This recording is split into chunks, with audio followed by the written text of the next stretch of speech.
Okay, so my wand is heating. There's a heat dial on it. It depends. I'm gonna start at 20, and I can higher it or lower it if it's doing the job or if it's not. My hair extensions have actually been removed, and I have just one kind of weft of clip-ins just for the tutorial because my hair is so thin.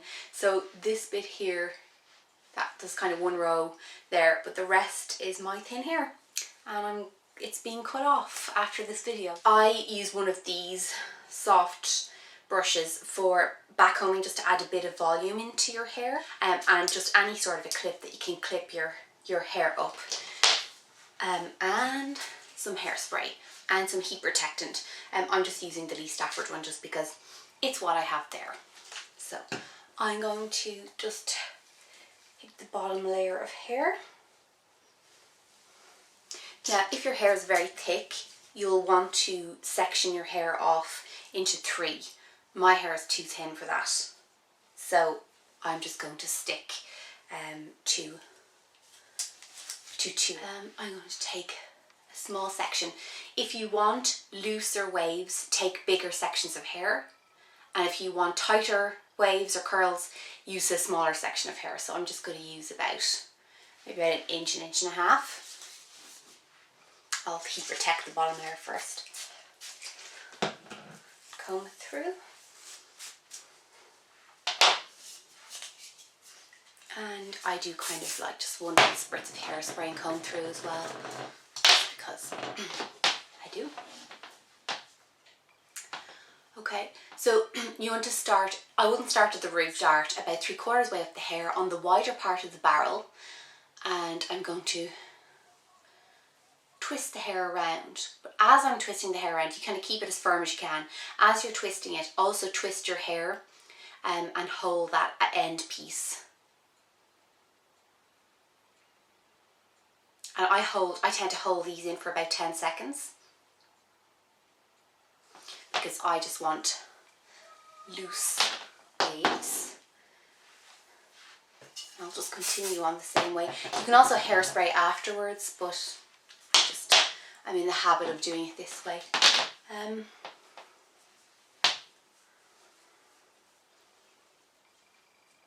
It's the easiest tool in the world to use.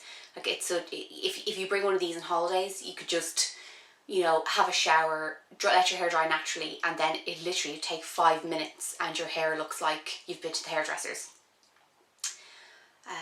Looks like you've put loads of effort in even when you haven't. We're going to loosen these afterwards, but for the time being, I'm just going to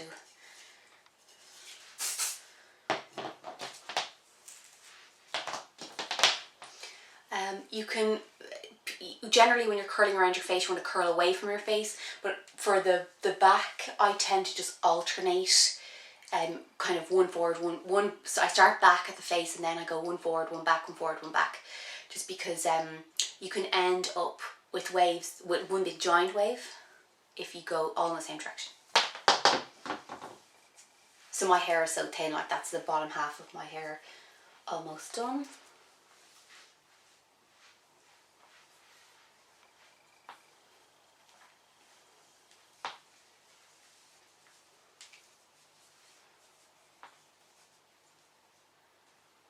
I like to finish the bottom layer with one spray of hairspray. Then let down your next layer. So if you have thick hair, you'll only be letting down the second layer, but I am letting down the top, very sadly.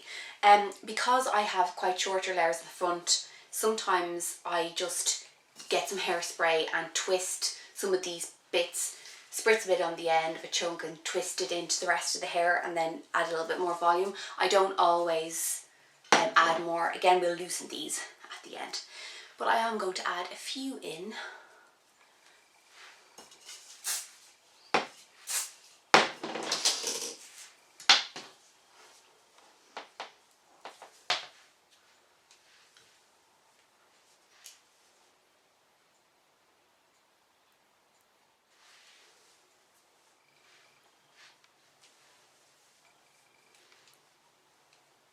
If your hair is shorter, you might find it difficult to get around the thicker part of the wand, so you can kind of just adjust, like I I always do the bottom layer on the bigger part and then the top layer from the middle.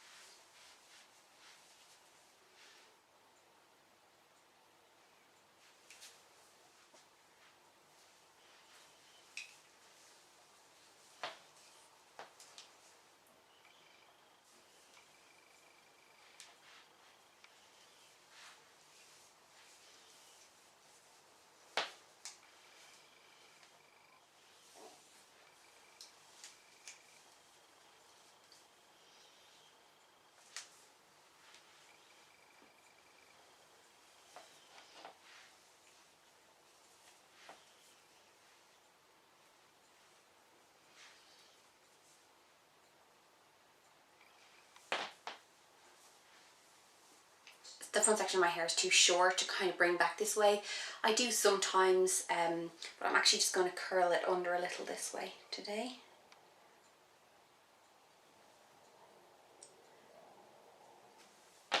Just for kind of a bit of softness.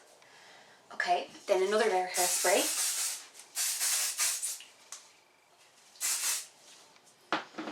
And then just kind of tousle it a little bit.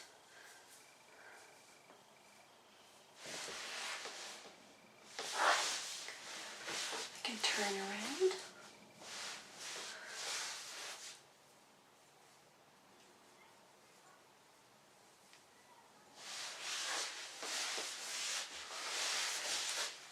Okay, I'm not going to check the back. You definitely should though, because I'm actually just going to get my hair washed. As I said, I'm going to get my hair done. But if I was wearing my hair out, I would definitely check it to make sure that there are no straight bits, because there are a few little bits that can kind of do an extra bit of work. You can also spray in a texturizer if you want. If you want to add in like a salt spray, sometimes I do that just for an extra bit of texture. And then as the day goes on and your hair falls, it actually looks better. So, well, I kind of don't like tight curls, so I kind of pull them out a little bit and shake my hair around and let it fall a bit, just so it's a little bit more natural. And then you can go back and add more volume if you need to. Okay, so it's just so easy, it's ridiculous. It kind of does itself. I wouldn't buy, after spending so much money on curling tongs over the years, if I had a choice between this and curling tongs, I would absolutely go for this. And both my curling tongs are kind of in the bottom drawer and I don't use them anymore. The top part of this is heat resistant, so it doesn't get hot, so you can hold the top if you need to. I haven't burnt myself. I burn myself a lot with hair tools, and I haven't burnt myself with this, so that's good. And it comes with a heat mat, so you don't have to like burn your floor or wherever you're putting it. That heat setting was on 20, and that was kind of fine for me. It's also really light. Most of my hair tongs that I've had are very heavy and hard to maneuver. You've seen in my previous tutorials that it's agonizing.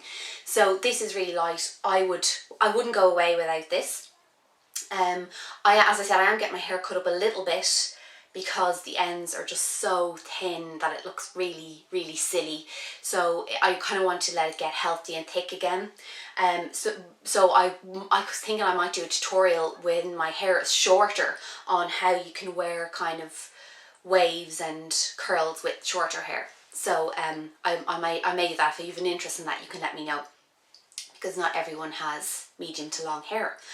Anything else? Oh, I bought mine from a shop called Terry Sales, which is a hair suppliers, but anyone can go in, and I paid €39 for it, and you could probably get it online cheaper, to be honest. It's not that I really recommend Terry Sales, I'm just telling you that's where I bought mine, and I needed mine. I had an event on the night that I got mine. I needed one like right now, so I went and I bought it right away. Otherwise I would have bought it off Amazon or off somewhere that, off a website that was cheaper.